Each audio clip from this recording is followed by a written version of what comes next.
At least you didn't bring your vacation. I'll show you some. I'll show you the same pictures from Jamaica. It's probably the same. Same beauty. No, you went to some cool islands, man. You know, it's interesting. You know, you never know when the next. I did almost die at one. What's this? That's nice. Swept under the Is that the water from, what do you call it, the rip curl? animal shop? No, it was the Brownfield St. John. At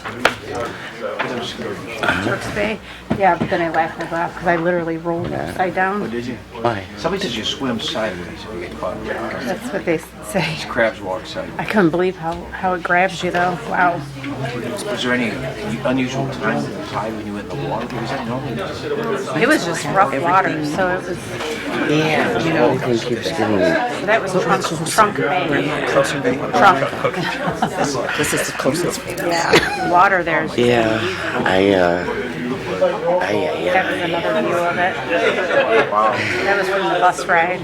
Any pictures of the boat? Well, you were on a cruise, right? Was it a sweet okay? So this was Tenders? no. That's your yacht. Yeah. That's the owner of the Dallas Cowboys. His yacht was out there. Something Jones. No, something Jones. I had the picture of the boat somewhere. They had what do you call them on there? A dog. I do have a dog. That was the boat. You better get your phone. I don't Norwegian. Gary's going on the exact same cruise. Did you leave any mess when you were there? We are here for the city council meeting of March 11th, 2024. If we could all please stand for the Pledge of Allegiance. We have some special guests tonight. If you would step forward, the D. LeMay will be doing our Pledge of Allegiance for us.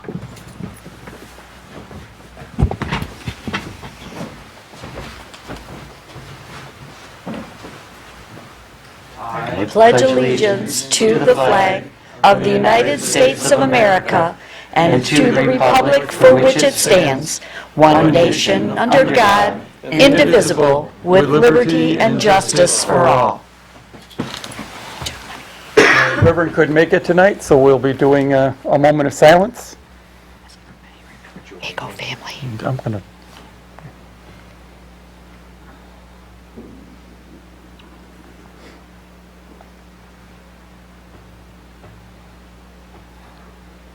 Thank you. Thank you, gentlemen. Yes, thank you. Thank you, gentlemen. A few short things on the former mayor's remarks this week. It's been pointed out to me several times this week, and I wasn't aware of it at this time, but WOW Cable is no longer broadcasting because they've gone straight to YouTube. They're not doing cable itself. So a lot of people have lost their right to, or right they're seeing LPTV and everything that's on it. So I just want to do a public announcement that it is still, we have it on our YouTube channel and you can pick it up so that you can still see the city council meetings. The state of the city is on there right now, if anybody would like to see that. And also the building department, it's doing some public meetings and that is on there. Very educational, and I would recommend everybody to look them up. I also have some sad things that I have to report with great regret and with sadness to the family of a couple of people who have been very big and very, very helpful to Lincoln Park. Former Chief of Police, Joe Vargo, passed away. A true gentleman if there ever was, and very good at what he did, and he will be missed, and we wish well for his family. Also, Dale Sprinkle passed away at, he was at the head of maintenance for the Parks and Recs, Housing Commission. Housing Commission for 22 years. And he did an amazing job. Everybody at the building loved him, and he made living there just a little bit more tolerable, and He will be greatly missed. So I'd like to, everybody to please keep his heart and in your heart and your prayers of him and his family. And we have a couple proclamations tonight. I'm going to ask the city clerk to read the first one. Whereas early in the spring of 1923, 3 pastors canvassed the village of Lincoln Park to establish a mission congregation and called Pastor Walter Kleinhaus to lead them. And whereas Calvary Lutheran Church was established at the corner of Seacott and Chandler in Lincoln Park, Michigan on May 18, 1924, and remains the only Lutheran church in Lincoln Park. And whereas Calvary grew in number, the congregation purchased property at Pagel and Electric, and in 1957 dedicated their current church and school building. And whereas Calvary Lutheran Church has been faithfully dedicated to Bible-centered preaching and teaching, godly servant leadership, evangelism and outreach, and committed to Lincoln Park and the surrounding community.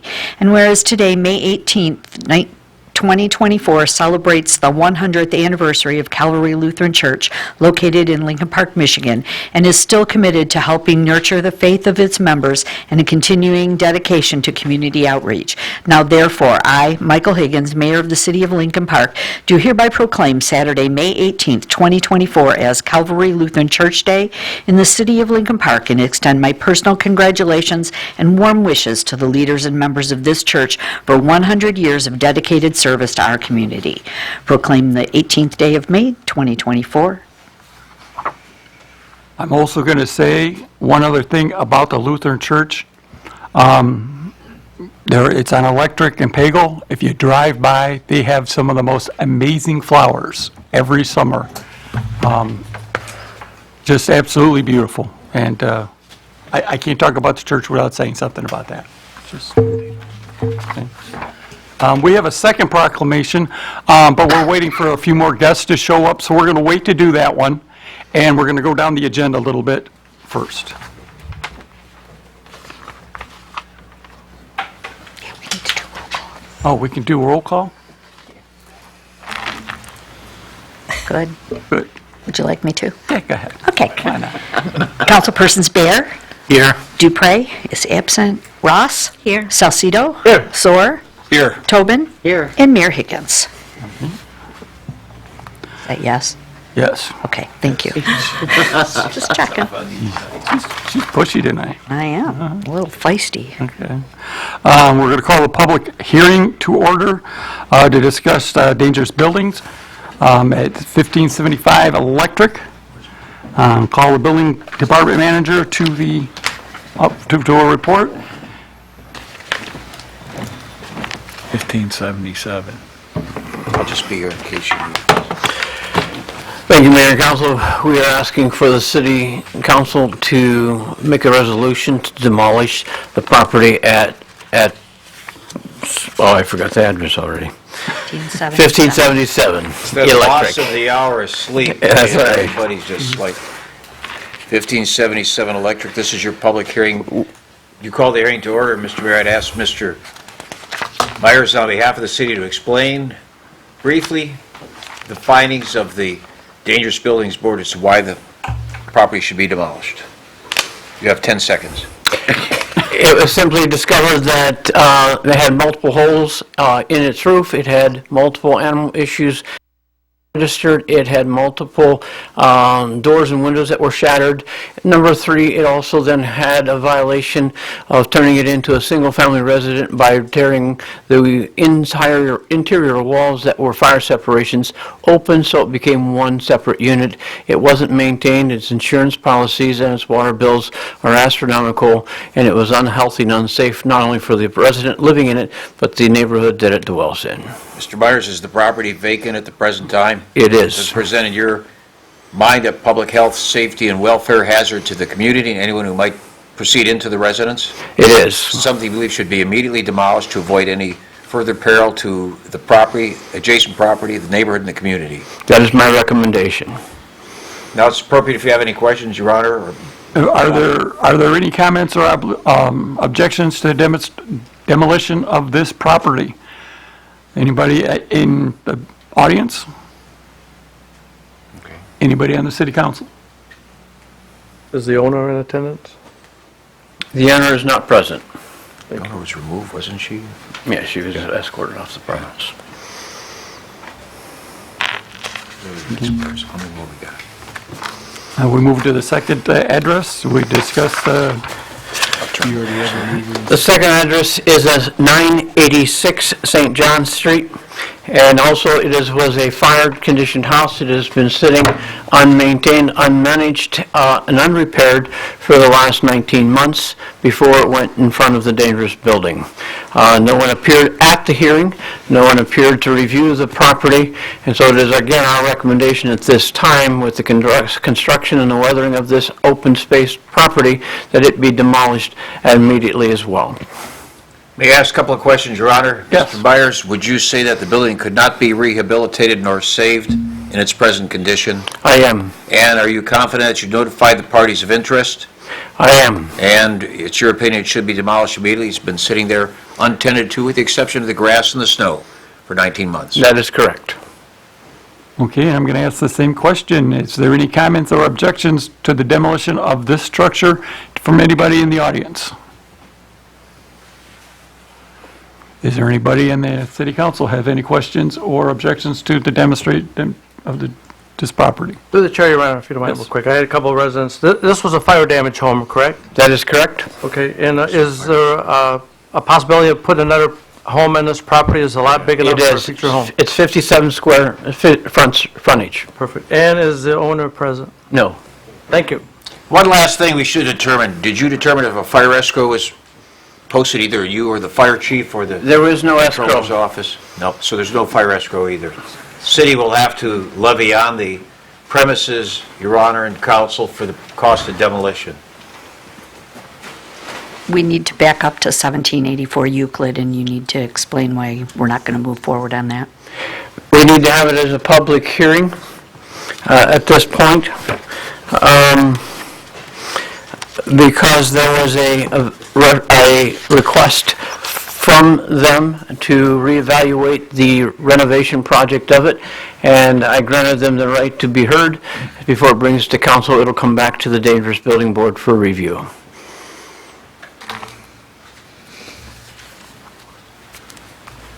And that concludes our portion of the public hearing. Okay. Thank you, sir. Thank you. Do we have to do a vote? Not yet. Okay. Close the public That's hearing. during action items. Okay. All right. Those are action items, so we have All right, then we will close the public hearing, and we will move on to this one. discussion of the 2005 sewer and water improvement programs. And we'll have the Hennessy Engineering please step forward. You said 2005. 25. 2025. We got to get a lot of caught up. We're a little behind. Good evening, Mayor and Council. This is the public hearing for the drinking water and clean water state revolving loan. It's a requirement as part of the submittal for the loan process. And as you can see on the first page, the project team would be Lisa Griggs, John Kazoo and his staff, as well as myself and Cal Hanna from my office and some of our staff. On the next page, we have the project overview. I'm not going to go through each one of those because we'll be covering those as we go along through the meeting. So the Drinking Water and Clean Water State Revolving Loan Program, it's a low-interest loan offered by Eagle. We've gone through this several times now, but like I said, it's a requirement, so I have to keep doing it for every time we apply for it. It's normally a 20-year loan at around 2% interest, but significantly overburdened communities like the city of Lincoln Park can qualify for a 30-year loan on this. It basically assists in funding for the drinking water distribution system, as well as the removal and replacement of lead service lines. On the sanitary sewer side, it also covers, in this particular case, we're applying for sanitary sewer cleaning and televising of some lines to determine infiltration and inflow. The project plan for the CWSRF is due May 1st. DWSRF is due June 1st. But we're putting both of them together at this meeting, as well as we're submitting them, so they'll both be submitted on May 1st. After we submit it, Eagle will do a priority list, and they'll rank each of the projects that are submitted, and from there we'll hear whether or not we qualify for the loan, and if so, if we'll get any principal forgiveness, and how much of the loan we would be entitled to. So again, with the drinking water side of it, this covers the lead and copper rules. As you know, that from our previous presentations, that changed in June of 2018. So now all lead and galvanized water services must be replaced in their entirety from the water main to the house, meter inside the house, or 18 inches, whichever comes first. On there, you can kind of see a diagram of how that works. Again, we've gone through this several times at this point, so you guys are pretty familiar with that. So the City of Lincoln Park was required to do, or actually all communities are required to do 5% of their lead and galvanized water services over a 20-year period. And that ends 2041. The city is required to do approximately 200 per year in order to be in compliance. The lead program currently, or was at 15 parts per million. They want to reduce that down to 12 parts per million, which would be the acceptable limits. An additional drinking water sampling will be required. So some of the residents are probably familiar with that. We go to residents and do some of the sampling for the water. We do an inventory of all the lead services in the city. And the final inventory is due, the initial one was due 2020. We're going through what we call a DWAM grant, which was provided and this council awarded it about a month ago, I believe. And that would be to help locate the lead services. That was a random sample of homes to determine what percentage of the homes in Lincoln Park have lead services. That inventory is due in December 2024. We'll be starting that program shortly, and we expect it to be completed in June, and we'll have the list completed at that point in time.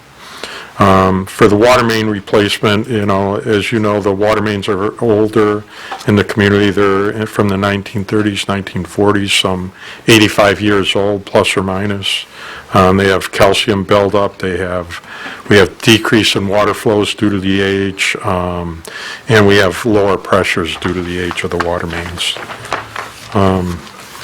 For the 2025 project plan that we're submitting, that's listed on the next page. You could see that that's Ann between Howard and Park, Keppen between Howard and Park, Russell between Howard and Park, Euclid between Howard and Park, Ford Park, I should say, O'Connell between Howard and Ford Park, Warwick between Howard and Ford Park, Arlington between Howard and Ford Park, Ford Street from Outer Drive to Champaign, and Ford Park between Southfield and University. The estimated cost for the project is $11,500,000. The assisting of the sanitary sewer for this loan would be for, again, the cleaning and televising of the sewer system, as well as smoke testing in the areas where we had high infiltration. The smoke testing will be to help determine if we have any storm sewers connected to the sanitary or any illicit connections to, say, a drain or something like that. Any stormwater entering the system that shouldn't be entering it. So the sanitary sewers were installed in the early 1900s. Lincoln Park is under a consent order right now to help clean up the infiltration and inflow. The sanitary surcharging during wet weathers is when that really occurs due to just a high infiltration and inflow and the deteriorating sewer system. It gets worse as the sewers deteriorate and we have more inflow and infiltration. It can also cause excess, the excess I&I can also cause flooding in different areas. As part of the DW and CWSRF loan program, again, it's the City of Lincoln Park, due to its severely, can't even think of the term, severely overburdened status, their city could be eligible for some principal forgiveness, which means that they'll eliminate, or they'll, instead of you having to pay for part of the project, that they'll give you a principal forgiveness, and in the past it's been about 30%. Last year, we were very fortunate because of the grant money, the ARPA money that was available. The city received almost $19 million for the drinking water loan in that, and we also received about $16 million for the clean water. So about $19 million for the drinking water and $16 million for the sewer system. So that was all grant money, so the city does not have to incur any of those costs. So that was a huge win for us, almost $35 million worth of grant money for infrastructure improvement. Again, because we're the community's severely overburdened, we should be able to qualify for a 30-year loan for both the water and the sewer through principal forgiveness. So we're hoping that that does come through. We will not know that till they rank the city and determine where we stand on that. And you know, the multiple cities and communities will be applying for that, and so depending on where we fall, that'll help us determine where we'll be at the end. So for the sanitary sewer system, the cost would be about $1,872,000 for the sewer cleaning and televising, and about almost $2 million for the cleaning and televising. And you can see on the map there, the highlighted yellow is the area we're proposing for the cleaning and televising. In the gray area at the bottom southwest corner is what we're proposing for smoke testing. The water distribution system, so what we have to talk about is, like, if we take no actions at all, if the city doesn't do anything, then obviously the water system will continue to deteriorate. We'll continue to have water main breaks, and we'll also have disruption to the residents and property owners in the community. It'll be costly repairs, additional man hours to the Department of Public Services staff, and then we'll be in non-compliance with lead and copper rules. For the sanitary sewer, again, that's more of a disruption for residential and commercial developments. It could cause basement flooding. It could cause sewer backups. So those are some of the drawbacks if we did nothing. The proposed projects, all the projects have the possibility to receive the Eagle SRF loan as well as principal forgiveness. Due to the lead and copper rules, full replacement is required as part of that project.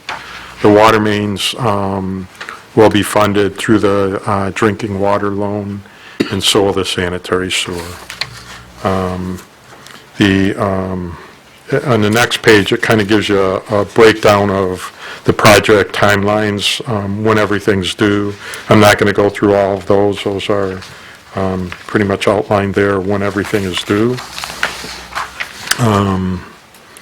Then again, the summary of the costs for the water system. The water system for the lead service lines, we're applying for $4 million, a little over $4 million for the replacement of lead service leads, and approximately $7.5 million for water main replacement.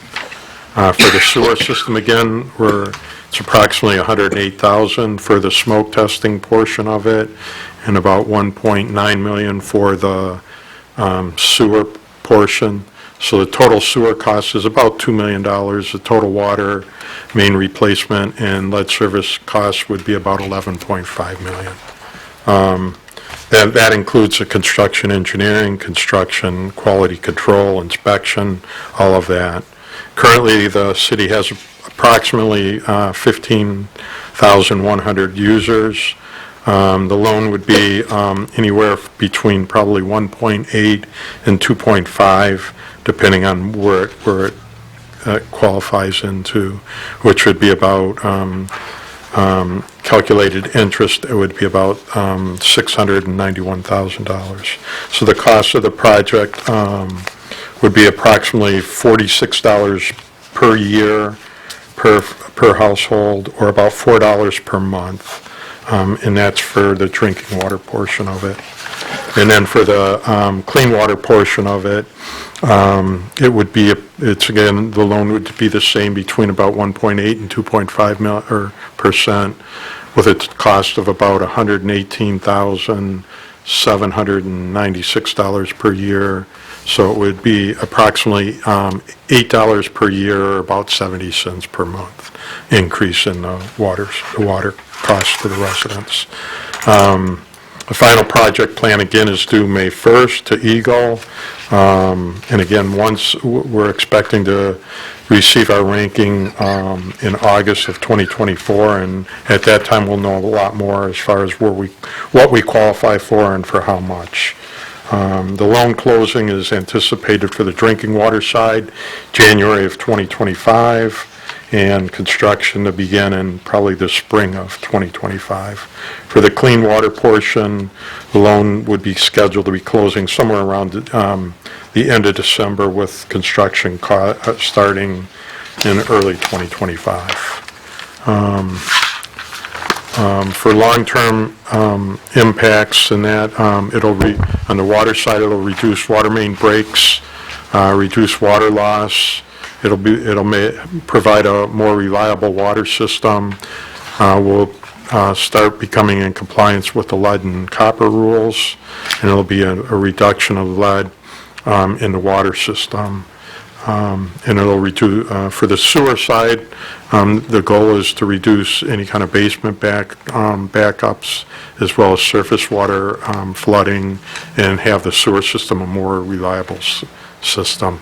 Any negative impacts from the project for both projects would be short-term. It would be noise, maybe temporary lane closures or driveway closures, temporary loss of water or sewer service. And then some areas we'd have to access private property in order to do the work. Construction equipment, stockpiles of materials is also part of the construction impacts, and dust and just minor disruptions from construction. It's really all I have for the project plan. If you have any questions, I'll be glad to answer them. Any questions from the council? Yeah, through the chair. Since we've been doing some of the lead lines, has our lead levels gone down? Have they tested? Have we seen any kind of decrease at all? I don't know that the city, and John would probably have a better answer for that. He does the lead testing. I would say, to my knowledge, all the testing that's been done in the past has not exceeded any of the requirements for that Eagle mandates. So I think I had said earlier it was 12 parts per million. Is where they want us to get. The goal is to get rid of all the lead and galvanize in the system completely. So that's the goal, and I'm anticipating that, just from the talk you hear, that they want to get rid of all the lead and galvanize. So I anticipate that that we will have some grant grant money available for that this year. And it says in here by 2025 we'll be down to 12 parts per billion? Yeah, that's what the goal is for, I think By it's 15 right 2025. now, and they want to have it down to 12. Okay. And I don't think we're even at the 12 right now. That's what So my I think we're question- already under the limits. If we were at the limits or over the limits, then they would be mandating probably a quicker response to removing lead and that in the system. Thank you. You're welcome. To the chair? Yes. This is only in the areas that are in yellow or red, correct? That is correct, yeah. Yellow, It's not the whole city yet. yeah, this is, Doing this in parts, we're on the second phase, correct? yeah, we'll be going through several phases on this. We started with the areas that have the most infiltration and inflow. That is in that southwest corner. If we're talking sanitary now, or the sanitary system, that's the portion that's shaded in gray on the map you have there. And that was the highest area of high I&I. That is the project we're completing right now. We've already done the sewer lining in the majority of that area, and we're finishing up that project. Our goal now will be to do the smoke testing in that area, just to make sure there's no storm sewer catch basins or any illicit or connections into the system. Are you going to do any lining after the testing, or no? Yes, we actually proposed, we submitted the plan with the hopes of doing the cleaning and televising of the system, and then going straight into the lining, and we wanted to include that as part of this plan. But Eagle denied us from being able to do that. They said, first, we have to identify the problem areas. Then once we identify them, then we can include those in the project plan. But we can't include it in the project plan until it's identified. So it's one of those vicious circles, and even earlier today, we had heard from Eagle that they didn't want to provide funding or even a loan for the cleaning and televising. So we're dealing with that right now and trying to get them to kind of fully understand that if we can't do the cleaning and televising, we can't find out where the problems are, which means we can't do the lining. And like I said, they mandated, or they put us under a consent order, so we have to do it, but, they have to help us with that as well, or that's our stance. And there still may be some ARPA funds out there that we can get, or no? I'm saying that ARPA, no, probably not. So all the ARPA funds have to be,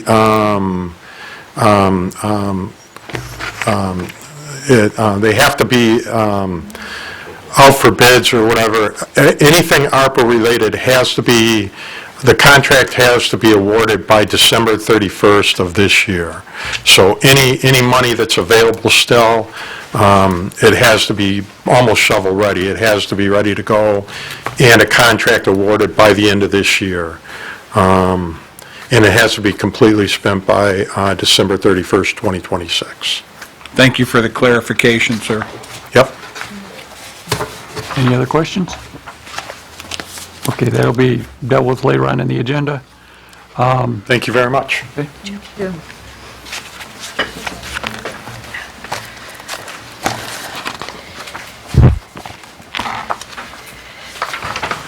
have to close the public hearing at 7:35.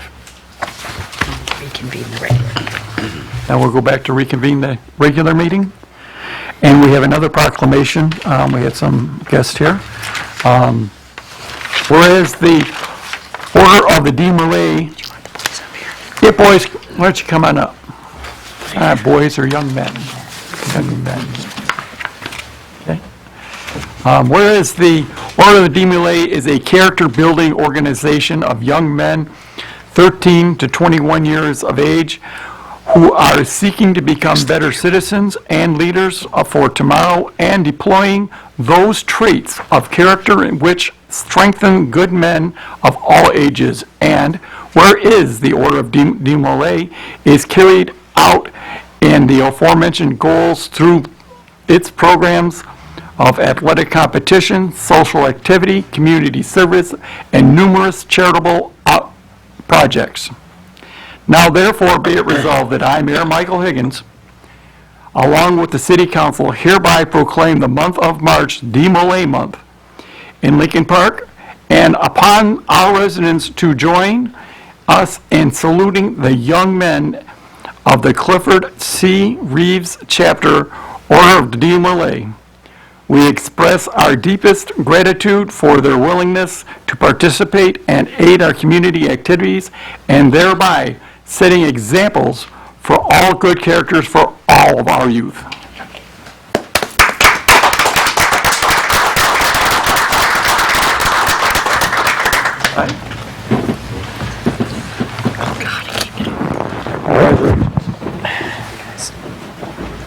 Walk this way so we can shake your hand.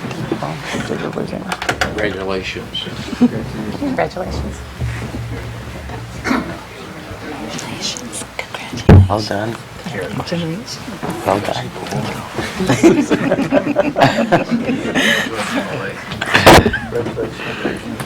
Congratulations. Guys.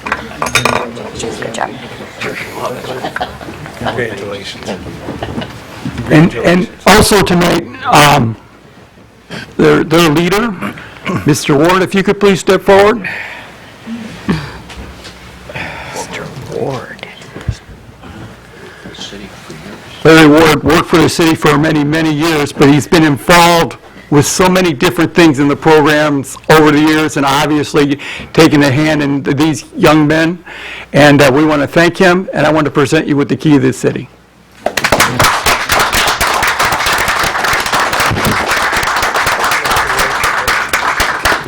Congratulations, sir.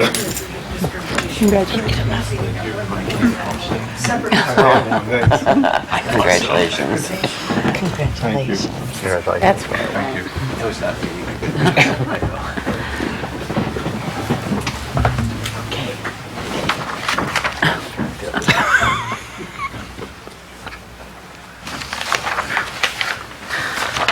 Okay, we're going back to the agenda now. Resolve that the following items listed in the consent agenda be approved as presented to the mayor and council. Approved to the regular meeting, the minutes to the regular meeting of February 26th. Approve the minutes of the closed session for collective bargaining on February 26th. Approve the accounts and claims payable. Attend training for the Michigan Hazardous Response Conference for the fire department. Attend training for the Great Lakes Homeland Security Conference for the fire department. Attend training for the FDIC International for the fire department. Attend the training for the Michigan Fire Inspector Conference for the fire department. Solicit bids for the CDBG Museum masonry repairs. And schedule a public hearing for the DBB Public 2028 Austin. I'll move. Support. Councilpersons Tobin? Yes. Ross? Yes. Bear? Yes. Salcido? Yes. Soar? Yes. And Mayor Higgins? Yes. Thank you.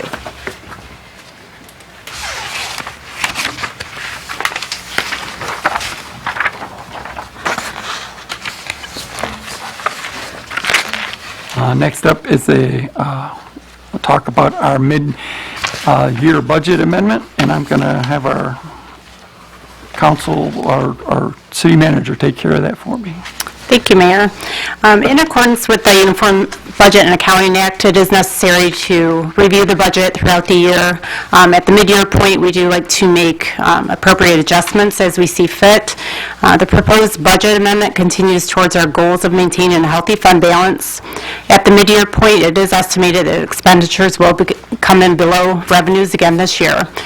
This will allow us to make a contribution to fund balance if the expenditures remain on track for the remainder of the year. With the diligent work of the department heads, expenditures have been managed quite well in recent years. This should likely offset any shortages should they occur on the revenue side. Below are the highlights of the budget amendment. And it should be noted that most of the changes are to the general fund this year, with only a few insignificant changes to the other funds' budgets. A couple of the highlights are due to the increased market interest rates. The interest earnings for the city are estimated to bring in about $270,000 above the original budget. The police department did receive a grant to cover much of the cost of the police academy for new hires. And the police department expenditure budget was increased for overtime due to times of short staffing issues, as well as increasing the traffic control division. However, this will produce increased revenue from the court in the future year. All other funds have been maintained at the original balance or budget, with the exception of the water and sewer fund and the fleet fund. The water and sewer fund has been increased both on the revenue and expenditure side, primarily due to the account for the SRF projects. So as we've spent those, on those projects, we've also been getting reimbursements from the state for that. There was also a slight decrease in the fleet management fund to account for the decrease in the wage line item. The budget will continue to be monitored as the year continues, as our goal is not to use any fund balance. With that, Okay, resolve that the Director of Finance be held hereby and authorized to adjust the general appreciated revenue and expenditure budgets by the cost center for fiscal year 2023, 2024 as submitted. I'll move. I'll support. Who moved on that? I did. Pick somebody. Okay. Any questions? Anyone?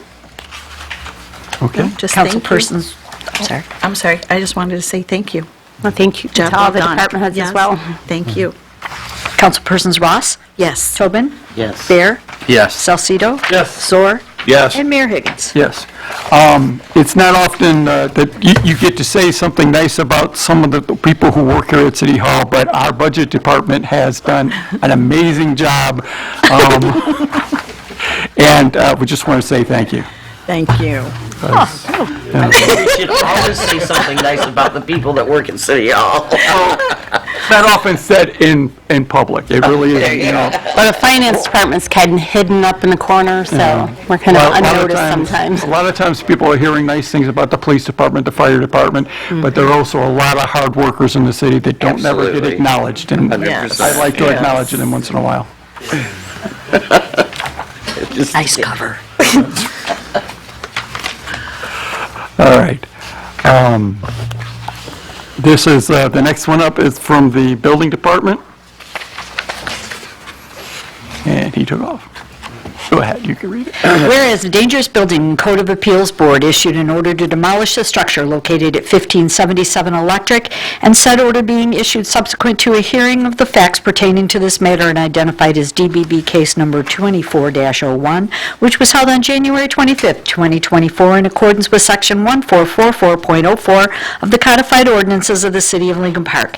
And whereas the Dangerous Building and Code of Appeals Board has filed a report of its findings and a copy of its order with this council, and with each party having a recorded interest in the subject property.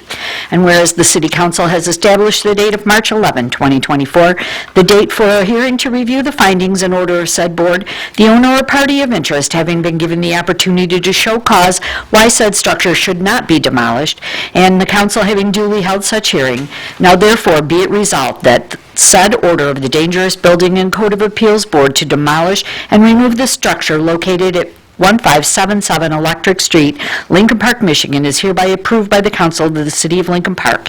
And be it further resolved that the Director of Public Works is hereby directed to comply with the order of the board as approved by the council after 20 days from the date of this resolution. And be it further resolved, the Director of Public Works shall determine the date of demolition and shall notify each party of interest as required by Section 1444.10 of the Codified Ordinances. And be it further resolved that the cost of the demolition shall be assessed against the real property on which said structure is located. Such cost shall be reported to the city assessor, who shall place said lien. I'll move. I'll support. Any questions? We will call for the vote.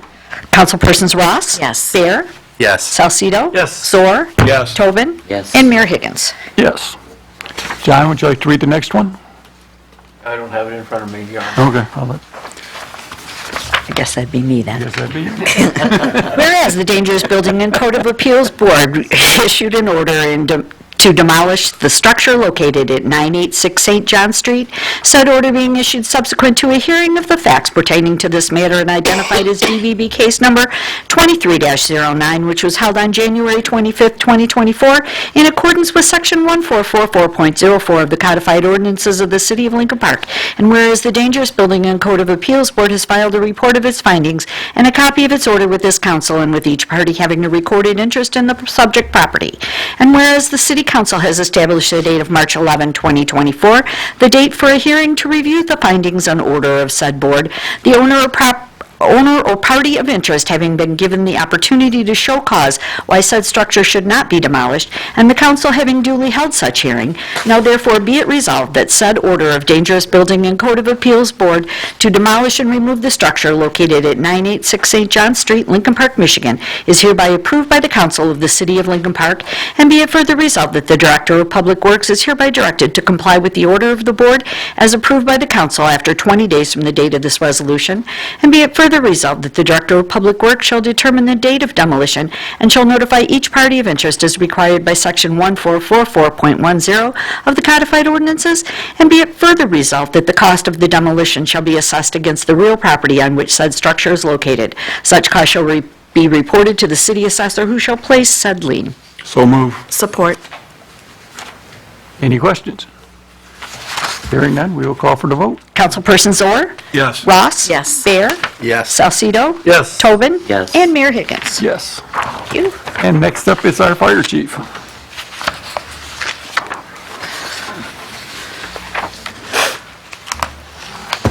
Good evening, Mayor and Council.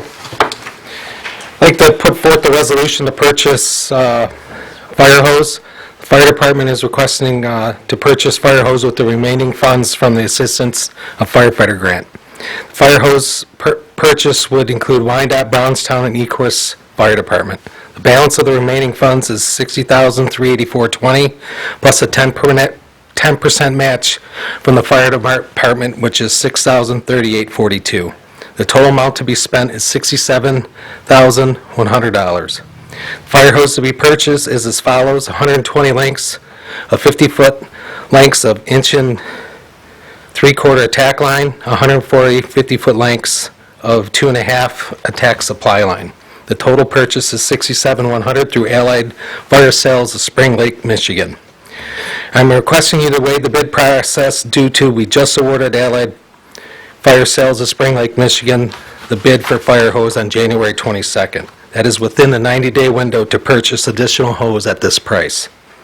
Budget impact would be $67,100. Funds are to come from FEMA at $60,384.20 with a 10% match from the operation budget of $101,347.57.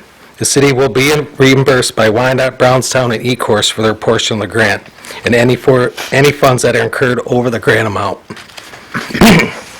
It is recommended that the mayor and council adopt a resolution for the purchase of fire hose from Allied Fire Sales of Spring Lake, Michigan for $67,100. Okay. Whereas Allied Fire Sales of Spring Lake, Michigan was awarded the bid for the Assistance to Firefighters Grant on January 22nd, 2024, and whereas there is $60,384.20 remaining in the AFG, and it is within the 90-day window to purchase additional fire hose at bid price. Now therefore be it resolved that mayor and council approve additional fire hose to be purchased from Allied Fire Sales of Spring Lake, Michigan in an amount not to exceed $67,100.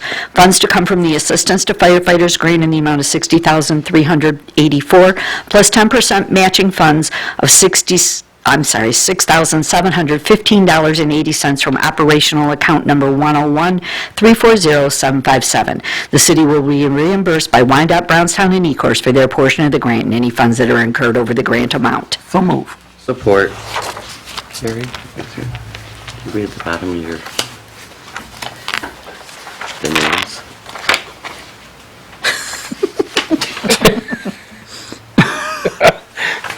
Is that me?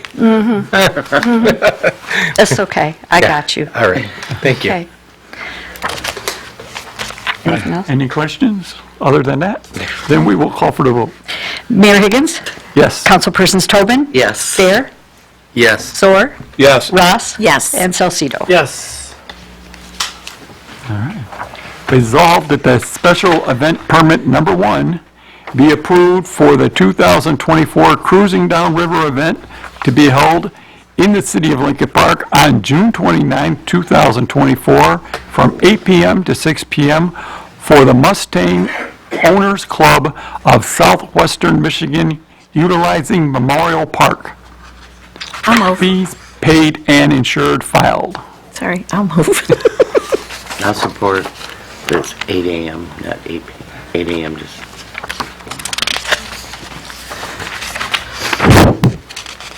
Any questions?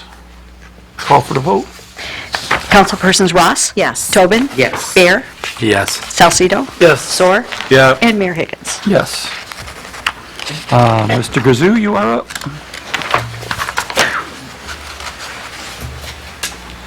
Clerk like to,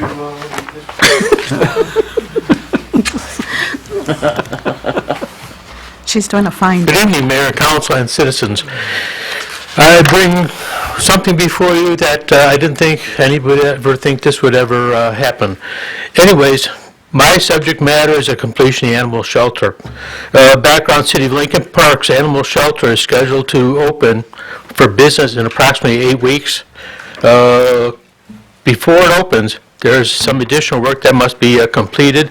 First, the old shelter needs to be demolished and received. At one point in time, this body wanted to try to hang on to that facility for, let's say, storage. It's fallen into a condition of such bad condition that it's falling apart. Anyways, we also would need that area to put in a parking lot. Then the inbound concrete roadway, which in this case is Russell, and the parking lot need to be constructed. The estimated cost for the additional work is approximately $250,000. My recommendation is recommended that the mayor and council pass the additional expenditure needed to complete the animal shelter and allow for the finance director to reallocate appropriate funding for the balance of the project. Mayor, I would ask this: I can read the resolution, then discuss the added picture so that I can give everybody a better explanation of where these fundings would be, or would you rather talk about the picture first? Go ahead and read the resolution, and then we can look at the picture. Be it resolved that the mayor and city council approve the additional expenditures necessary for the completion of the animal shelter, including street, parking lot, paving, and removal of the current shelter structure. Funds for the project to be determined by the finance director through the reallocation of existing funds. Move. Or Okay. Now, if I could, so that you got an explanation, there's also, I'm going to say, a pretty looking picture there. The purple color was inclusive in the present bid.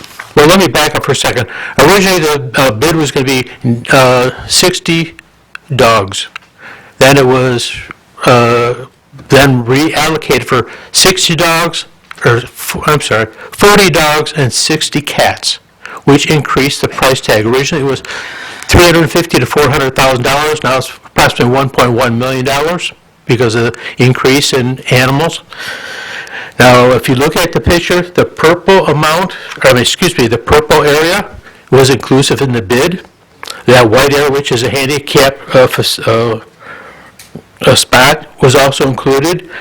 I'm going to call it the blue area, is a needed parking area for this facility.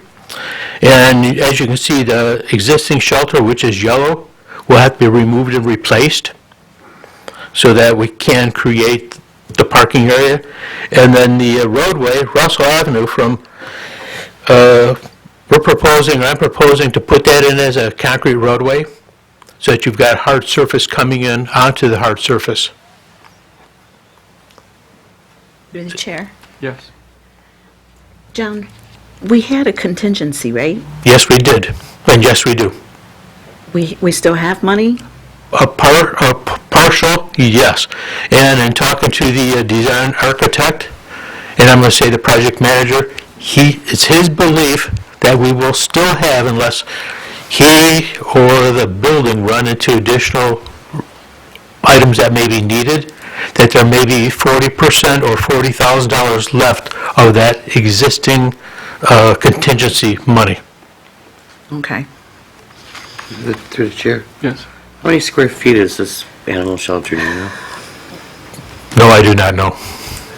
Anybody know approximately the square footage?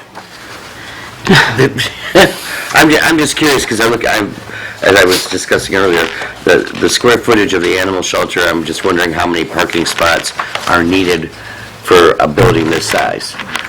11. How many? 11 with one handicap. 11 with one handicap.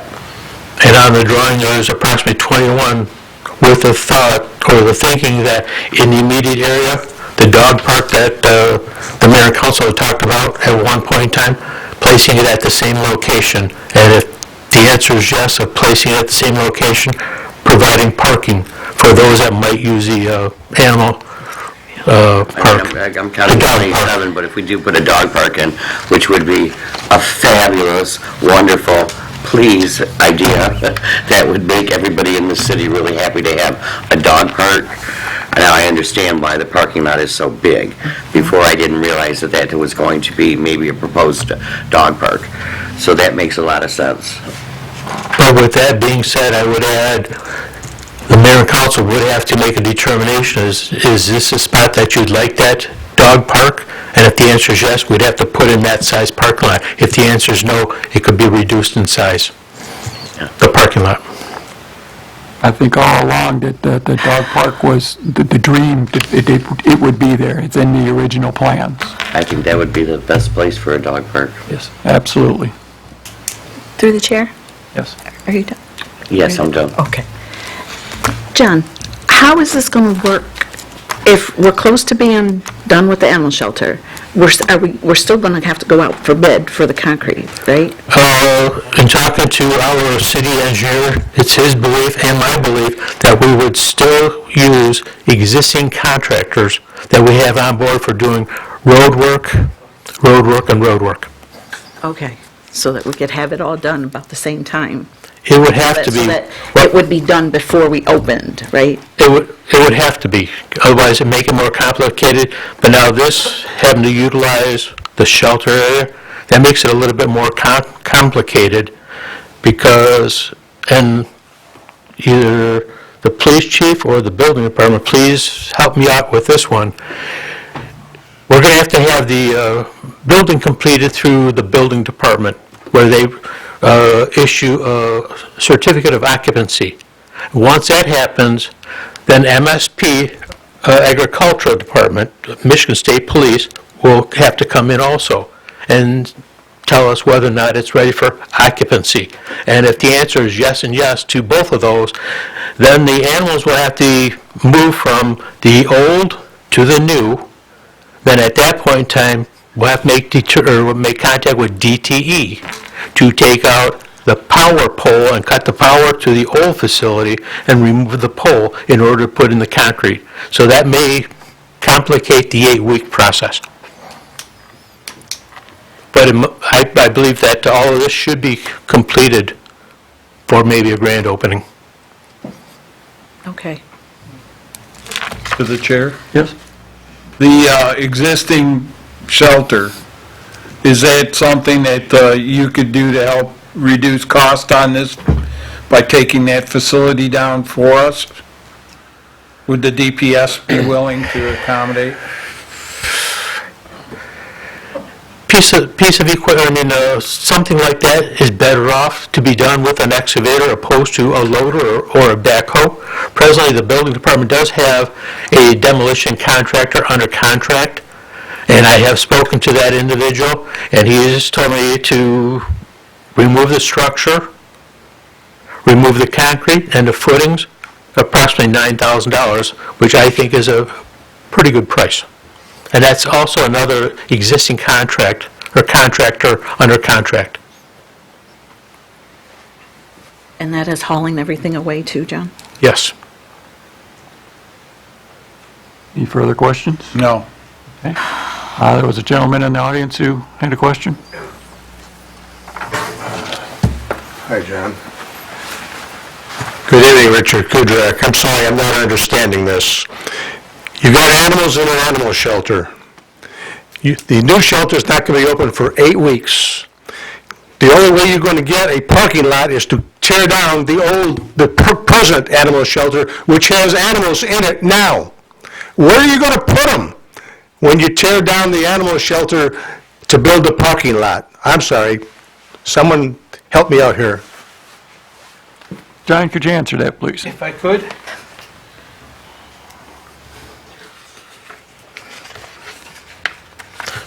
Mr. Kudrick, for you.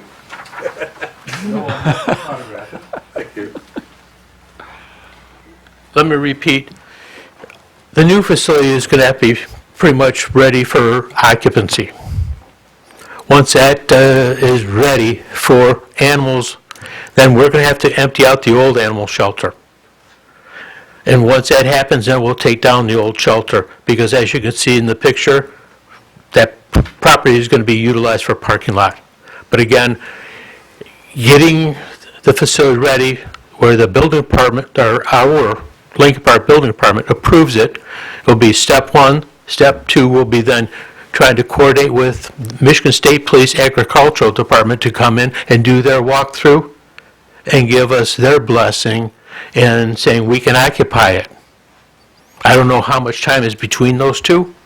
And then the animals will have to go to the new facility so that we can then make contact with DTE to terminate the electrical power to the old one, and then we would have to remove the old one and then put in the balance of the parking lot, if so required or necessitated by putting in a dog park. And if not, we might not have to remove all of that. The further Or question, occupy all of the that. further question, because I know I'm going to be asked this, when you're, I know it.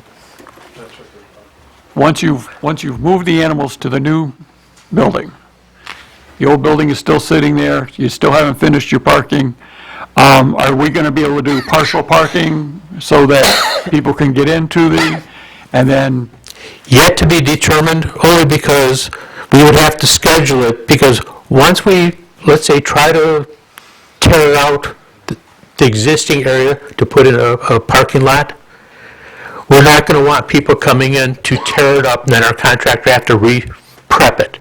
Then once they pour it, you want to get your maximum concrete ultimate strength, and which is somewhere around 30 days, 3,500 PSI, but in the warmer months, you get it in maybe 10 days, 7 to 10 days. but there will be a plan for our employees to be able to get in there and take care of the animals? I believe the answer is yes, but my other answer is that I would bring them in the other, further down the block and bring them down the alley until everything is concrete's hardened. Come up with a plan. Okay. Any other questions from anybody? Okay. Councilpersons Tobin? Yes. Ross? Yes. Fair? Yes. Salcido? Yes. Soar? Yes. And Mayor Higgins? Yes. Thank you, Mayor and Council. Thank you, John.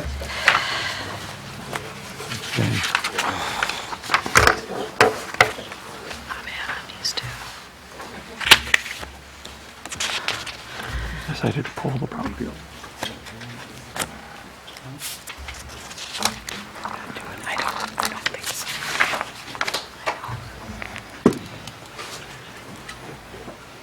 Bob, could you and John Kazoo please step up here for a minute? Uh-oh.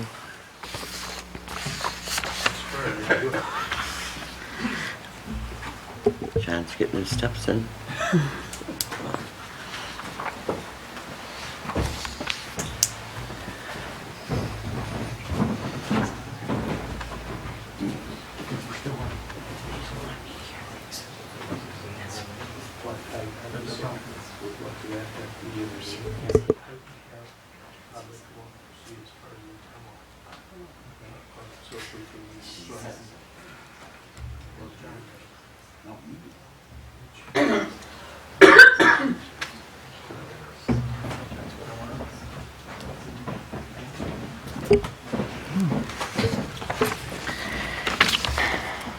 And John, Bob, if that's the case, will you please come to my, oh, you're doing your paperwork, do you? Somebody else, well, please don't read the whole thing. We need somebody to speak on it before we put it on the agenda. Sure. Okay. Actually, the contractor and the owners are here. It is my proposal to move ahead with the brownfield. We've gotten a great deal of paperwork and a couple edits too. And we've had numerous attorneys go through this, plus the owners, plus everybody else that we could get it to. For us, it's pretty much a win-win.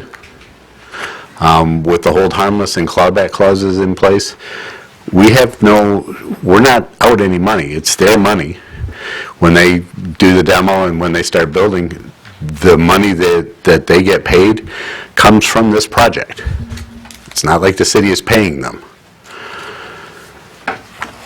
It's a complicated issue, but for us, it takes down the Sears building, which has been there for a long time closed, and it brings in some other better, tenants. Through the chair, Your Honor, can you explain what's going on? Okay. Not only for the council or myself, but Okay. for the audience. Earlier in the day, there was a meeting and some of the department heads were nervous. They didn't know the full plans, and they had a couple more questions before this went on the agenda tonight. And I want to make sure, absolutely, this is something that's going to be in our city for a very long time, and we want to make sure it is done right. So, the people who are doing this project were kind enough to get here early for the meeting. We'd like to thank you for coming early and talking to our people. And our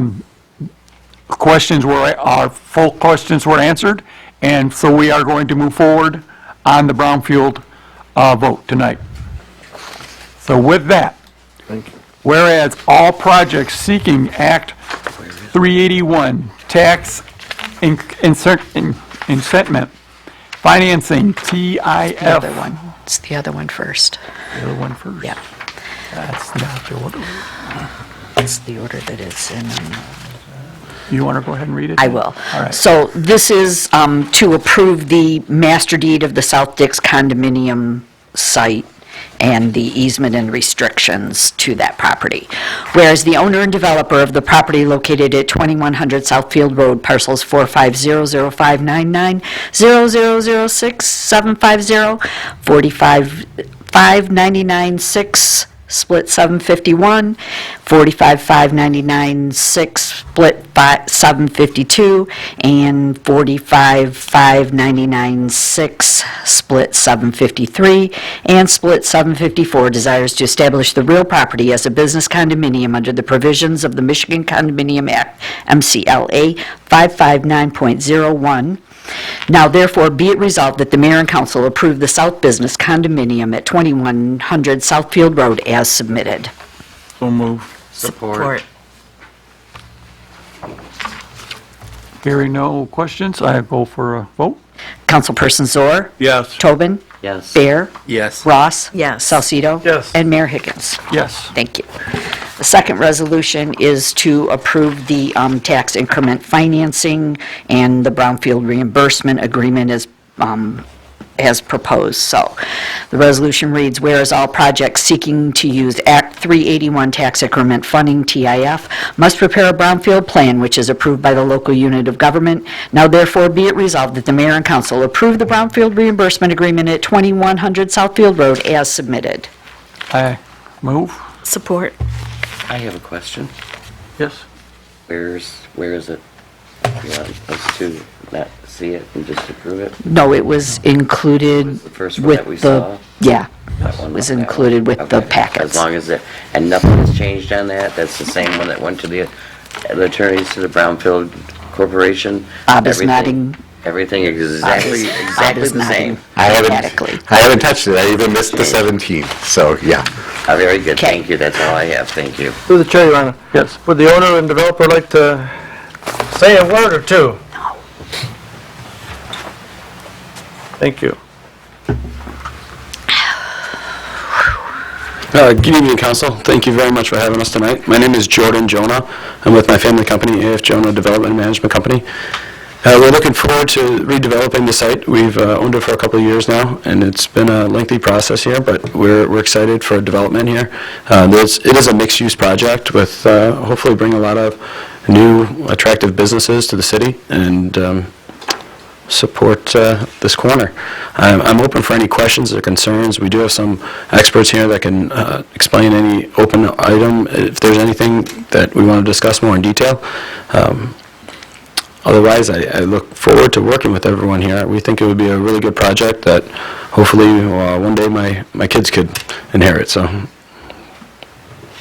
Thank you for coming, that's all I want to let you know, thank you. And Thank you very much for your time. City's looking forward to this, so I'm... Well, again, thank you for being here tonight. We know it was a last-minute deal, and thank you for talking to our department heads and letting us know a few answer questions that we needed. of course. Okay. Thank you. Thank We're you. Thank you. Looking forward to some good things coming into that corner, some more upscale, some more retail, that kind of thing. That's some of the things that we don't have in the city that we've been looking to come into the city in a long time. So I hope that you're going to be on board with that and just bring some nice life into the city that we've really needed. Of course. Look forward to working with you. Thank you. Of course. We're looking forward to it too. We're good at that, so Okay. Thank you. thank you. Thank you for your time.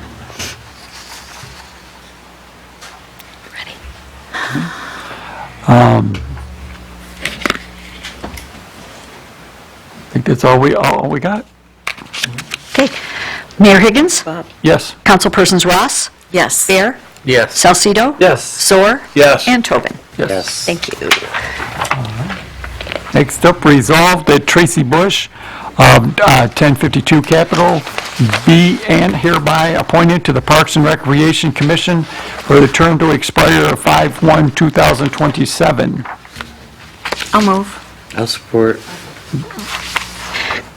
This is, by the way, a former councilwoman, and she has been a member of Skate Company for a long time and been very active in the city, obviously. So let's just so people have a little bit of explanation who she is. Okay? Ready? Call for the vote. Councilpersons Ross? Yes. Tobin? Yes. Bear? Yes. Salcido? Yes. Soar? Yes. And Mayor Higgins? Yes. And with that, we will call for a city manager's report. Missed one. No, that's the one we decided not to do. No. This one. I thought we... Nope. Okay. Resolved that Isaac Orozco. 2181 Keppen, be hereby appointed to the Economic Development Corporation to fill the unexpired term of Matthew Wilby, term to expire on 5/1/2026. I'll move. Support. And for everybody's information, he owns a detail shop on Papolis, and he has been attending the EDC meetings for a while, so he is very up-to-date on what's going on and very interested in being involved. Councilpersons Ross? Yes. Bear? Yes. Salcido? Yes. Soar? Yes. Tobin? Yes. And Mayor Higgins? Yes. And with that, we will go with the city manager's report. Thank you, Mayor. Just a couple things to report on tonight. I wanted to let you know we did receive the laptops. They were delivered late Friday. So Ashley is going to be reaching out to each of you to work with you on getting those set up for you and good to go. So we'll have to see if the next meeting will go fully paperless or if we're going to do a hybrid version. So we will be in touch on that. Making me nervous. It's going to be a learning process, I'm sure. It's going to take some getting used to, but... Can't be any worse than Zoom, right? I think the first No. meeting we should have paper ink, just to make everybody feel a little more comfortable. Yeah, that comfort level. So Ashley will be in touch with each of you on that, getting that arranged. I am working on the budget process. One of the big ticket items in the budget this year is working out the new budget for the animal shelter. I've been working with the police department, and John Kazoo's been helping on that as well, trying to figure out the staffing for it, because it is a much larger facility. There's going to be a lot more costs involved with even just turning the lights on in the building. So we are currently trying to work through that process.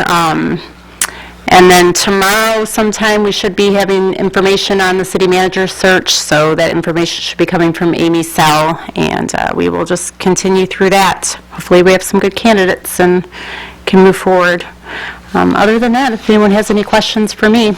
I have a couple questions. Our money, I know we've got come to close to where we got to have it all spent. Do we have any money left that we need to? We do have a few items hanging out there that, such as the website. Right. So we need to get moving on that and what we're going to do.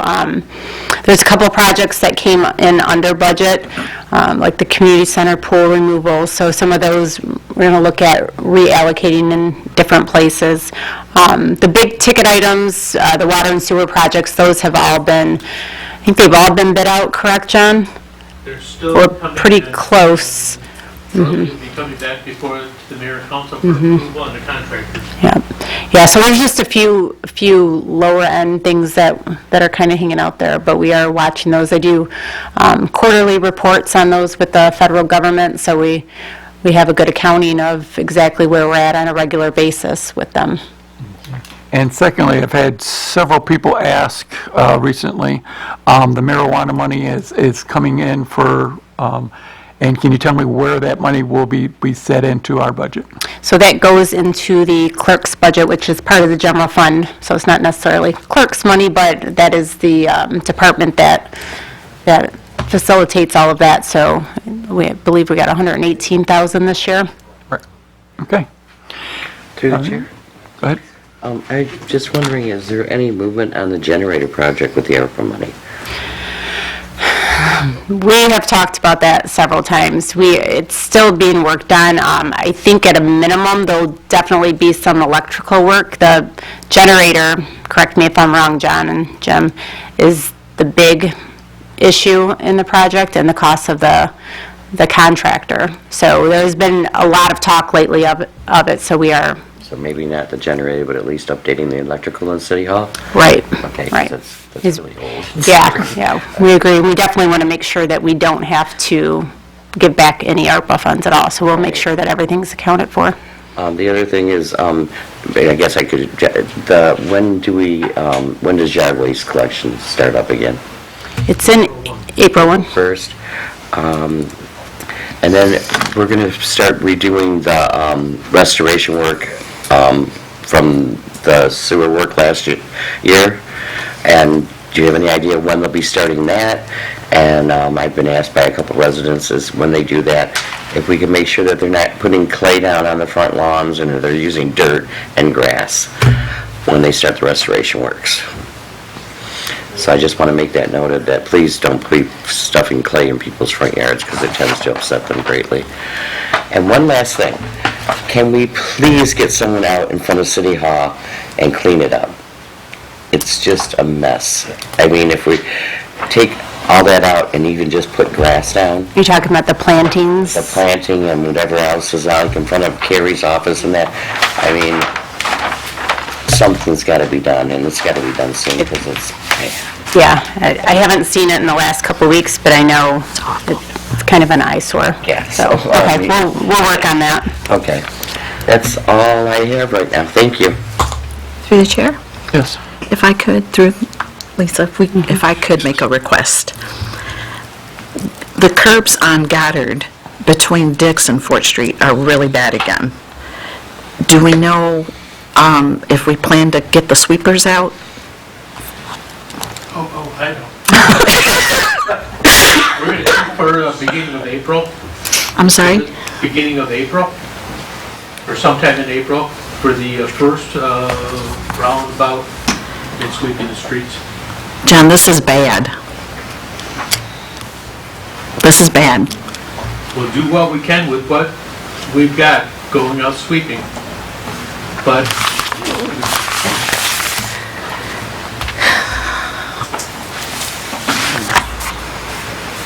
I think I've been up here before. We want to get out in April to do our first citywide sweeping. Going back to an earlier question about some of the areas that were spray patched last year, would they redo those areas? The answer is yes. It would be nice to come up with 10 more streets for spray patching. One of them would be finish out White Street. If anybody has other locations, please submit them. But the unfortunate part is, until we enter or get into the new budget, which is July 1, I don't have any money for spray patching. They'd have to wait until after July 1st. No, I'm concerned with all that, remember that grit, whatever that is, that accumulates on the curbs? We've The got gravel. that, yeah, and there's some pretty big pieces. Well, our sweepers will not pick up boulders, but we will try to do everything we can to get the bigger pieces off so that we can sweep the balance of the city, including Goddard. Okay, the sooner the better, I would like. Oh, I get it. It's Because I get all those same calls that you do, or probably significantly more. okay. Thank you. Any other questions? I'm sure as soon as you sit down. Chair, are you done, Lynn? Yeah. Step to John. This is for the city manager, but since you're here, I have a comment and a question. My question is, first off, last council meeting, I've had several text messages and phone calls. No one brought up the flooding update. Do we have a flooding update? Anything that you want to bring to the citizens of Lincoln Park? Any news, information that you can come up At with? this point in time, myself and the engineering department, we have a flood meeting, I think, is it Wednesday? We're coming up shortly, but tonight, right now, no, I don't have anything further. Thank you, John. My comment is for the city manager. Thank you, John. In regards to a dog park, obviously that's been on our minds for a long time. I know it was on my mind in the beginning of running for council in the first place, but there's some communities that have fundraisers to raise money to get it started, even though, what would be the projected cost of a dog park in the area that we have? Any idea? We don't have a hard number. We did discuss that when we were meeting on the animal shelter, and it seems to be the fencing is quite expensive. So we will have to, and it's going to, I believe 6 foot is what's required, so it's going to be a little more costly than doing the shorter fencing. Our animal shelter does do quite a bit of fundraising, but more for the facility itself. We can look at different options. We will have to get a cost before we really know what we're dealing with, but we're told it's quite expensive. Thank you for the information. You're welcome. Thanks for stepping up as city manager, too. You're welcome. That's all, Your Honor. And I'd point out that the dog park is part of the 5-year plan and was part of the Parks and Recreation plan as well. So I just want to point that out, that also is something that I have pushed real hard, and I know other members of the council have as well. So, all right. Does anybody else have anything for the city manager? Oh, thank you, Lisa. Welcome. Okay, then we have a department head, the head of our DDA and EDC, Mr. Brandon.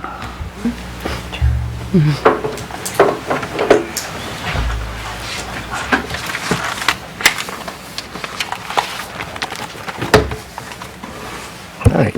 Good evening, Mayor and Council. Brandon Fry, DDA, EDC. I have about 7 bullet points that I want to quickly get through. And some old and some new, but I'll start with our street reconstruction project that you guys should know a little bit about. So at our previous meeting, John Kazoo was elected the official representative for this project, and this will fix 7 streets in our DDA area from Arlington to Hanford, and the money for this is $1.4 million, and that is through MDOT. And so this goes back to, I would say, about a year ago when we were trying to do this with the Section 108 loan. Is sort of the similar parameters, but now it's through we were able to. It was one of James's final gifts to us. The 1.4 million will be taken care of through MDOT, so we don't have to go through Section 108, and so Again, it's our 7 streets from Arlington to Hanford, and if you've ever driven over there, your car tires will be, they're very grateful for this project to be upcoming, so that's first. So second, our EV charger program, it's going relatively well. So tomorrow at our EDC meeting, the representatives who are working with us on this program will be in attendance, and they will be giving us an update on the schedule and the most recent timeline. So we look forward to that tomorrow at 6 p.m.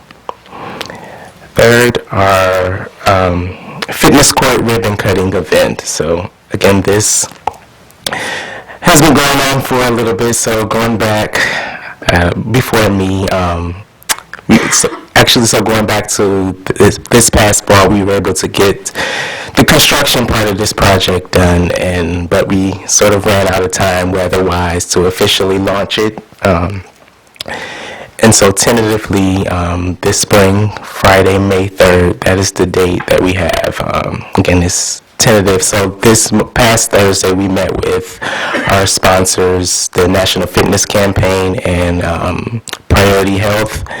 They were giving us sort of instructional guidelines on how to properly launch this, so press release and all the things that the sponsors want. And so obviously we have people on our end, on the city end, and on the Wayne County end who are involved in this, who would like to be at this event as well. So that'll be, hopefully, Stephanie and I, our events coordinator, will be working on this over the next few months, and tentatively, again, May 3rd, Friday, May 3rd, that's the date we're shooting for at this moment. I know it's been a long time coming, but finally we'll be able to, it's a project we're very proud of, so we'll be able to officially launch that in early May. Next, our museum. Our museum, so our CDBG funds, so at our previous council meeting, Doreen, she went through the project, the CDBG projects that are upcoming for this fiscal year, but we had $100,000 in allocated, in funds that were repurposed, reallocated, that were already for us, so we're now going to use that for, to do repairs for our museum, and those repairs, so we're a little bit ahead of the curve for that. And also we had an architectural needs report that was done late last year, so the repairs are going to include some masonry work on the northern side of the building, and some of the concrete railings as well, and that'll be in, I'd say, roughly $100,000. That's what the CDBG funds that have been allocated repurposed. So again, we look forward to that upcoming. We don't have to wait until, we're a little bit fortunate, we don't have to wait until the approved budget for this upcoming fiscal year, because these funds were already allocated to us. They've just been repurposed. So again, Doreen, she was explaining last time how she has to sort of spend this money as quickly as possible. So again, we're ahead of the curve. We're able to move forward on this relatively quickly. So that's a building that we're very, means a lot to us in our DDA area. So to see it be improved and continue on for many, many years, that's something we very much look forward to. Next, Cinco de Mayo. So this year's Cinco de Mayo festival will be Saturday, April 27th.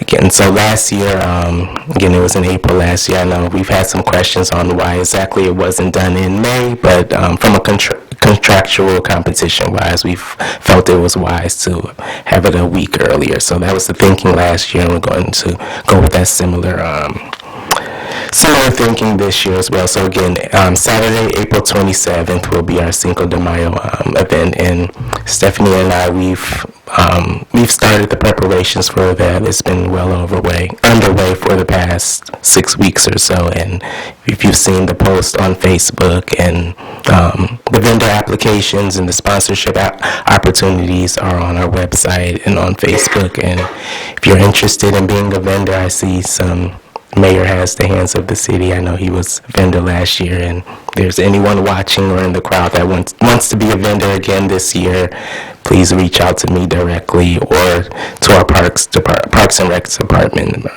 specifically Stephanie. So there are 3 buildings that I want to highlight that we've had some progress over the past few months. So 1518 4th Street, that is, that owner is working, he purchased this building last year, and over the past 9 months or so, he's worked very hard to get his, so recently, this past week, he's gotten his certificate of occupancy. That's been a long time coming. I know he's had some requirements from fire and safety and the building department that he's been able to meticulously go through. And so, again, last week he got his CFO, so we look forward to, that's one of the major parts of our downtown area, so we look forward to that. And I've been working with him over the past few months, and on Thursday, I'm going to submit his application for our facade grant at our Thursday DDA meeting. So, again, he's worked very hard on that, and we look forward to seeing that opening. Also, 1706 4th Street, that building is right on the corner, I want to say Arlington.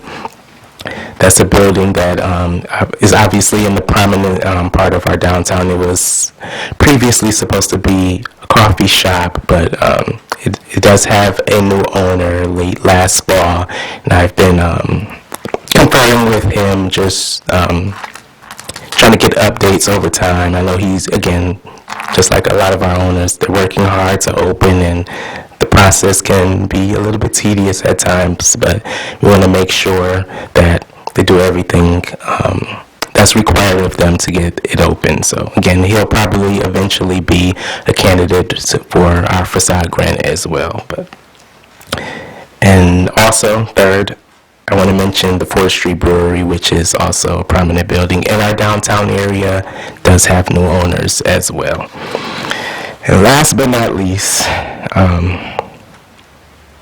also I just want to mention that I'm always going to believe that improving infrastructure around these businesses will spark good things like operating businesses, jobs, and consumerism. So projects, again, like our street reconstruction improvement project, really do go a long way. So those buildings that I mentioned, we're hoping to see them open, and we'll be able to improve our vacancy around those areas as well. So, last but not least, our placemaking project. As mentioned throughout this meeting, this project is through ARPA funds. So there is a deadline that is upcoming with ARPA. So at the end of this year, contractually you have to have all of that in place, and then the funding 2020 at the end of 2026. So this is my priority one. I'm working really hard to get this done. Or at least, so it's in the initial phases, but at least contractually, we want to, of course, get that done before the year ends. So again, that's priority one for me at the moment. I look forward to doing. It's an opportunity, so we have $125,000 through the revenue replacement project to do something really cool in our city. So that's a project that I look forward to. Look forward to from the initial stage and bringing it all the way to fruition. So that's all I have for you guys. Anybody on the council have anything for Brandon? I have a couple questions. Brandon, the 3 businesses that you talk about, the 1518 4th Street and the 1706 4th Street, do the businesses have names yet? So 1518 will be called Dynastia Hall.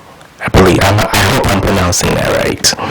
But yes, so he's a lot further along in the process of opening. So again, this past week he got his certificate of occupancy. So but is his business for parties then? It's an assembly hall, so he'll likely wedding showers or any sort of big group events that you could lease out. And I know, so going back, we were trying to get this open, and he's been working really hard. So going back to January, we were trying to work with him to have one of our events in that building, but again, time sort of ran out and we weren't able to do that. But long story short, it's a hall where you'll be able to basically host events. Very nice. 1706? And then 1706 doesn't have an official name, like an operating business name, but yeah, so our previous DDA owner, that was his building, but he moved and sold that building to the current owner late last year, and so we've been just confirming with him. It's obviously a prominent building in our downtown, so just trying to keep that open dialogue. I spoke with him and his architect a few months ago, and yeah, he's working very hard to make that. Is he set on a business? He isn't set on a business, so obviously when you get a new business or a new building, you got to go through the process of all the regulations to get that building open. So it's 2 stories, so I'm assuming much like the banquet hall guy, he's going to have fire and safety regulations that he's going to have to go through. And I believe when I spoke to him last, he wants to keep the top as far as residential, and then the bottom he wants to have some sort of office business. Yeah. Any idea what the Fort Street Brewery might be? That's probably furthest along among these 3, but they do have new owners. Thank you. Yeah. Thank you. Yep. To the chair? Yes. Brandon, can we use our maintenance for the downtown development areas for, can they start earlier and do pickup of debris on this, instead of actually cutting the grass? I mean, prep it for our downtown areas? So our contracts in December, so our landscaping contract typically goes from April to December, and then as far as like the trash pickup from January through April, we've had a separate contract with DPS just to do trash pickup. But for this upcoming spring, at our meeting Thursday, I do have 2 proposals on my hand for a lawn maintenance contract. So that by, I'd say, the middle of next month, those things will begin picking up again. Appreciate it. Yep. One that's on my mind, the DDA and EDC arranged or facilitated Lincoln Park Grill's owner to buy the building next to them, and I've noticed the outside of the buildings have been redone. I know they're inside working. And can you give us any update on that project? So I did reach out to him. I haven't heard back, but if you drive by there, compared to, just rewinding to when I first started, one of my first projects was going around just photographing and documenting buildings in our downtown area. And if you know what it looks like in August of 22 compared to now, it's night and day. So he's done quite a bit, but on the exterior, on the inside, I still would like, I've reached out to him, I'd like to see the inside to see how that looks as well. But exterior-wise, there has been quite a bit of improvements. All right, anybody have any other questions for Brandon? Okay, thank you. Thank you, Brandon. No problem. And we will move on to citizens' communications. Anybody would like to talk? Good evening, Mayor, Council Richard Kudrak. Thank God we're not getting Walmart. Anyway, I want to talk about your proposed 2025 sewer and water improvement program. I'm listening to all the things it's going to do, and I'm thinking water loss, 20, 30 years. Flooded basements, 20, 30 years. I'm looking at this program, and I'm thinking, why couldn't this have been done 20 years ago? And not put up with all that water loss and all those flooded basements that people want to talk about. Anyway, you know this meeting is not on the agenda, or the public hearings were not on the agenda.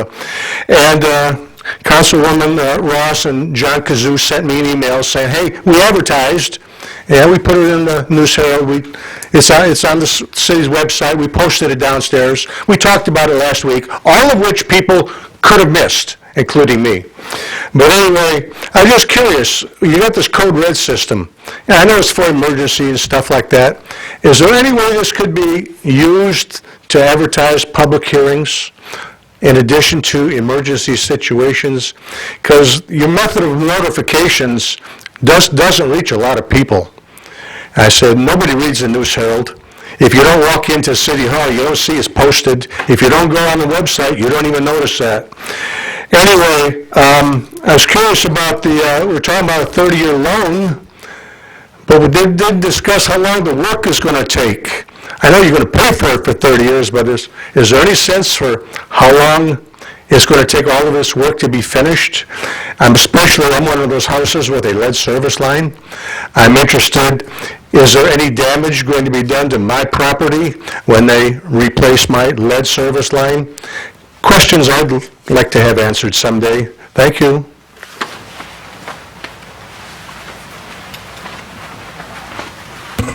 Sue Sacheda, Downriver Sunday Times. Do any of you sitting up there believe that separate is equal? Do you believe in any way, shape, or form that gender discrimination is acceptable? I would like to know why year after year you bring the DeMolay up here and you honor them. This is an organization that prohibits young women from joining the group. The Masons had a long history of discrimination against women, against people of minorities, even though I will say that the Masons have allowed some minority men in now. But the fact that the city, no matter how many service projects these young men do, you are condoning a group that refuses to let young women join these young men. I saw 3 white young men up there who are being told that they can exclude women from their group, that it is okay to discriminate on the basis of gender. And you guys were up here giving them a standing ovation and shaking their hands. Hey, I'm sure these young men in DeMolay learn a lot of important lessons about leadership, and they do a lot of great civic works and public work, they do a lot of fundraising for charity, and they do charitable projects. But these young men are being taught that it is okay to discriminate and to exclude women from their group. I asked the leader of the group here, I go, why don't you have any women in that group? Oh, we have separate organizations for women, for young women. Oh, well, I didn't see them up here being honored. Do they even have a group for young women here in Lincoln Park? I didn't see the council honoring them. Year after year, you bring the DeMolay up here, and I'm sure those young men do a lot of great things, and they learn leadership, but you're also telling them that it is okay to discriminate against women, it is okay to keep women out of that group, and the council just reinforced that it is okay for them to discriminate based on gender and exclude women. You guys gave them an attaboy and a certificate, and y'all shook their hands and gave them a standing ovation. I am very disappointed in the city council for honoring a group that believes separate is equal and believes it is okay to discriminate against women. The Masons have done that for years. The DeMolay encourages that those young men grow up to be men that discriminate. How can you honor a group that discriminates against women? I am very disappointed. Thank you.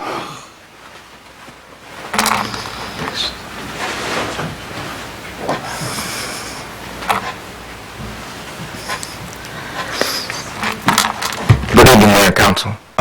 Pastor Darren Burns from the community. I just wanted to rise and just say thank you for the last year's allocation of I'll get my glasses off. The CDGB, you allocated to our church in connection with Downriver Community Development. So I wanted to just give you a quick 2 or 3 minute report of what's going on, what we're doing, and all these things. I do understand, and I want to make this clear, this isn't a pitch about this year's allocation. It's all about what we did over the next one. It's all about what you guys did this year, understanding that there's always a change each year. I want to make that clear. So I just want to give you that respect. This is not a pitch for what's coming up, but I thought you should know. So we started out with a project that was targeting individuals that we noticed that were homeless and home challenged in the area, because our church gets so many in our region, and we put this project together. So I'm representing our youth and young adults who couldn't make it tonight, and so it started out at that, and it's evolved into doing that, which I'm going to show you what we're doing. But it's evolved to the point where we had to add some personnel, not through the funding, but through ourselves. So now we have added 4 community health workers, 1 peer recovery coach, because we found that food was just a temporary fix where the needs were greater, from driver's license to jobs to family reconciliation. It's a complicated issue. So the whole mission was not just to feed individuals or to provide them a meal to get them through the day. It was to build a confidence if we can get their bellies full, we can start to deal with all the other issues that we've had. And so we've got some people now seniors going through a GED program. I want to give a shout out to Miss Nicole at the library, and I want to say it publicly. I did not realize how much of an asset that library is as it relates to GED training as well as academic training. So we're working with the library here in Lincoln Park. But this is what we started out with. So we initially started out, and this is what happened, with these little bitty Ziploc bags where we had individuals that, and in the winter we have a ton of people camping out at our church because of the shelter on the side.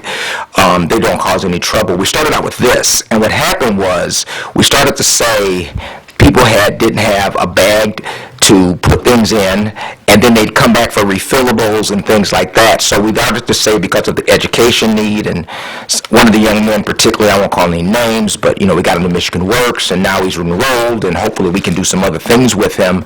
We noticed that in just food distribution, they didn't have a bag to put anything in, because many of the moderate to low income are home challenged or homeless. Home challenged is not the same thing. And so we basically had to buy some bags like this, which they can put refillables in until they're able to get to the point where things are better. And we've also had to come up with another type of bag because the young women said they didn't want this, they wanted this. So we adjust to the needs. So, and we've added toiletries and things on our own. And so it's a holistic solution of trying to raise people up from one phase to the next. The other target audience we're really going after are young people aging out of foster care. And we all know the statistic that 30 to 40% of them are homeless in 12 months. So the individuals that are in foster care, 30 to 40% that age out today will be homeless within 12 months. It's probably really statistically higher. But I just want to say thank you for what we're doing. We're partnering now also with some community service agencies because they have targeted people, and we're looking at a couple of other groups that deal with young people who they know through the social work system. And so we don't get into any HIPAA laws or any privacy issues. We're going to be dealing directly with social workers and individuals like that who will give us like first names or quantities, and then they'll sign off on it. But I just want to tell you thank you, because there are a lot of lives that you've impacted, and we're able to take it beyond. So you gave us this, and we've tried to accelerate it and do more. So I wanted to formally come up here and just say thanks for giving us a chance to make an impact on this community in this city. And one last thing I will say, it also led us to a program for home ownership. So when some of the programs came through for individuals who were they were from homeless to home challenged, many of them had to try to get, with the first time home buyers program. So we actually took applications through our church. We put them on the Zoom calls with the various entities and enterprises through the state and the nation that were through HUD that were certified. And I believe we had about 30 people that connected with our church go through the home ownership program. So we're really happy about that. But it all started with the council. So I want to tell you, I thank you. And we want to thank you for all that you do. Yeah. And then would you like to give the address of the church? Because with all of that, you didn't give the address. Oh, yeah. Want to find you? We're at 1069 Buckingham Avenue, right at Fort and Buckingham, right next to Mixie Pizza, and the old post office is across the street. That was Ball and Q. Wednesday night, if anybody wants to join us, we'll be gathering here between 5 and 6. Well, if we're going to start at 5, we're going to start putting more bags together. And like I said, we've evolved into like 5 different categories of bags now, based on the need of the person and the individual that we're impacting. So thank y'all so much for just sowing the seed and giving us a chance. Appreciate you so much. Thank you. Next month, we'll report on our park that we're going to be almost done with. Thank you, Pastor. All right. Is there anybody else who'd like to address this body? Okay, with that, we will go to council, and we'll start with our council president. Thank you, Mayor. Just 3 quick things. Congratulations to Calvary Lutheran School. I know on Merrill and Electric, going to Mixter School. In my early days, I played on their playground many times, and actually had met 2 people in high school that I never knew until I was in high school, that they went to Calvary Lutheran School. And I said, well, I went to Mixter. I never knew you. But anyway, congratulations to them. Second off, St. Patrick's Day is coming up this weekend. Please be safe. And also, spring is approaching us on March 19th, so hopefully we can say goodbye to winter. That's all, Your Honor. Thank you. Let's see. Well, first of all, I want to send out prayers and good thoughts to Councilwoman Dupre. She was in an accident last Saturday, and she's pretty banged up, so if everybody could keep her in their thoughts and prayers and wish her well. I know she's hurting, so also prayers out to the family of Joe Varga and Dale Sprinkle. Good men, and their families can use all our love and support. I was not able to make it to the last public safety meeting, but there were some awards given out to some fine officers. Officer I never say his name right, DeAlfonso, Officer Mandarak, Officer Wilson, and Officer Howe were all given life-saving awards for life-saving CPR. These officers performed CPR until the LP Fire and Rescue arrived. Officer Wilson recently completed her field training after graduating from the police academy. Officer DeAlfonso was still in his field training program when he received the award. He has now graduated. Officer DeAlfonso, he's going to kill me because I can't say his name right, was originally from downriver, but he had moved to Kansas, where he was a police officer, and he moved back and applied to LPPD. At the Safety Commission meeting, Chief Lavis learned that Officer DeAlfonso was given an award in his former Kansas Police Department for saving the life of an infant. The police chief and deputy chief are very pleased with all the new hired officers, and they're also very proud of the example that all the experienced officers have been given to the young officers. I also have this little bag right here. The exchange clubs across the state of Michigan are trying to raise money to give scholarships to graduating seniors. And it's called Got Sneakers. And what we are doing is we're collecting your old tennis shoes. So it doesn't matter what condition they're in. A pair of tennis shoes from your garage that you painted in for 5 years, bring them to me. Throw them in this bag. They're worth $1. Pretty worn pair of tennis shoes, bring them to me. They're worth $5. A fairly good pair of tennis shoes are worth $7. We're going to fill these bags, turn them in. We're going to raise money. We're going to get scholarships for graduating seniors. I know, Dennis, is your bag at the community center or at the Kennedy Memorial? There's one at both. There's one at both. I was hoping I could maybe put this downstairs, Carrie. Yeah. We'll find a place for it. Okay, so there'll be one at City Hall here.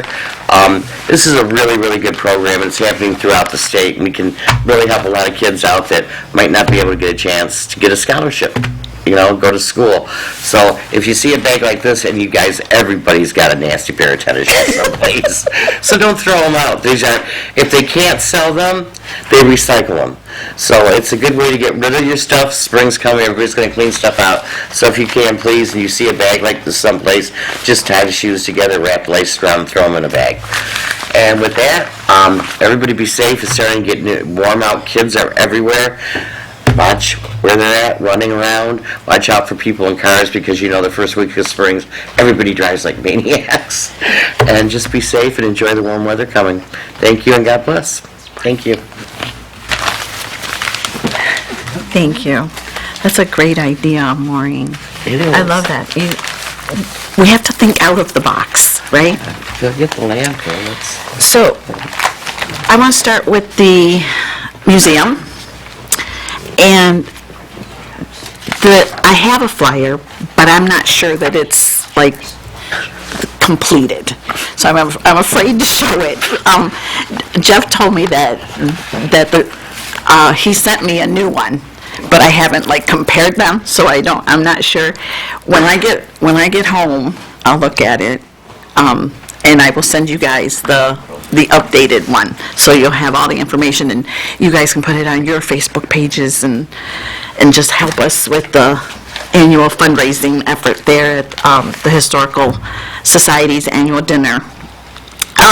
Again, that will be Thursday, April the 25th at the Lincoln Park High School, and the featured presentation this year will be our native Lincoln Parker and award-winning illustrator, cartoonist, Bill Morrison. And tickets are, public tickets are $20 and society members are $15. But again, you will see these flyers posted throughout the city, and I will get them to you. On Wednesday, March the 13th at 7 p.m. will be the Historical Society's Wednesday evening program. The evening presentation will be by our curator, Mr. Jeff Day, and he is going to focus on Lincoln Park in the year 1924.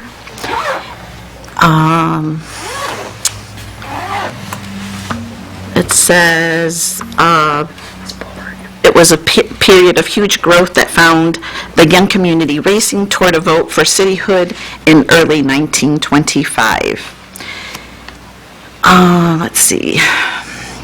Then on April the 3rd at 7 p.m., which is also one of their Wednesday evening programs, the presentation will be on Clara Ford, given by a Henry Ford Heritage Association,